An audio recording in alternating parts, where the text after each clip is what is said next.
ایک اور جو چیز نظر آتی ہے جس وقت کہتے ہیں قرارداد مقاصد منظور ہوئی، اس وقت مولانا ابو العلا مودودی صاحب جیل میں تھے، اور جیل میں ڈالنے کی جو وجہ ہے وہ اس سے کچھ عرصہ پہلے کشمیر کے جہاد کے اوپر ان کی ایک رائے تھی۔ میں جاننا آپ سے چاہتا ہوں، وہ دین کی بھی ظاہری بات ہے، بڑے عالم ہیں، اب وہ ایک مملکت ریاست کا حصہ بن گئے ہیں، تو وہاں پر شرعی معاملات میں آپ نے آراء بھی دینی ہے۔ بہت ملی جلی سی چیزیں سامنے آتی ہیں، کہا جاتا ہے کہ جب ان کو گرفتار کر لیا گیا، ان کا وضاحتی بیان بھی نہیں نشر ہونے دیا گیا، وہ ان کا موقف نہیں تھا جو حکومت نے پورٹرے کر کے دنیا کو دکھایا کہ یہ تو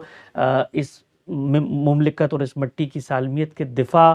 کے تحت جو جہاد برپا کیا گیا ہے اس کی مخالفت کر رہے ہیں، اس کو حرام قرار دے رہے ہیں۔ کیا چیز آپ کو لگتی ہے، آپ کے علم میں کیا ہے کہ کیا مولانا مودودی نے جو کشمیر میں ابتدا میں طاقت کی گئی اس کے خلاف فتویٰ دیا تھا؟ اس کی نوعیت بالکل الگ تھی، جو بات انہوں نے کہی تھی اس بات کو اگر اس کی جگہ پر رکھا جائے تو اس کو یہ رنگ نہیں دیا جا سکتا تھا کہ وہ کشمیر میں کسی جدوجہد کے مخالف ہے، جس کو آپ جہاد کشمیر کہیں یا کچھ اور کہیں۔ کشمیر کا معاملہ جس طریقے سے ہمارے ہاں رہا، جیسی اس میں مختلف آراء قائم ہوئیں، جس طرح کے حالات پیش آئے، اس میں کوئی بھی رائے قائم کی جا سکتی تھی۔ یعنی یہ کہ کیا وہ فی الواقع ہندوستان کا حصہ بن گیا تھا،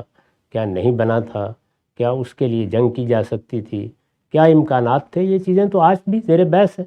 اور ان کے بارے میں بہت کچھ اختلافات بھی سامنے آتے رہتے ہیں۔ یہ زیر بحث نہیں تھا، زیر بحث یہ تھا کہ اگر آپ نے حملہ کیا ہے یا اس میں کسی کی مدد کی ہے یا کوئی اقدام کیا ہے تو کچھ معاہدات ہو چکے ہوتے ہیں۔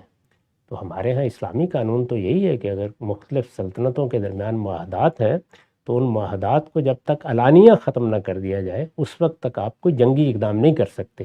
تو یہاں گویا ایک فقہی معاملہ تھا جس کے بارے میں انہوں نے رائے دی، بجائے اس کے کہ اس کو اسی جگہ رکھ کر اس سے اختلاف بھی کیا جا سکتا تھا، اتفاق بھی کیا جا سکتا تھا، اس کو یہ صورت دے دی۔ اور یہ آپ جانتے ہیں کہ سیاست میں جب کسی سے آپ کا اختلاف ہوتا ہے تو اسی طرح چیزوں کو بڑھا چڑھا کر کہاں سے کہاں پہنچا دیا جاتا ہے۔ اس طرح کی مبالغہ آمیزی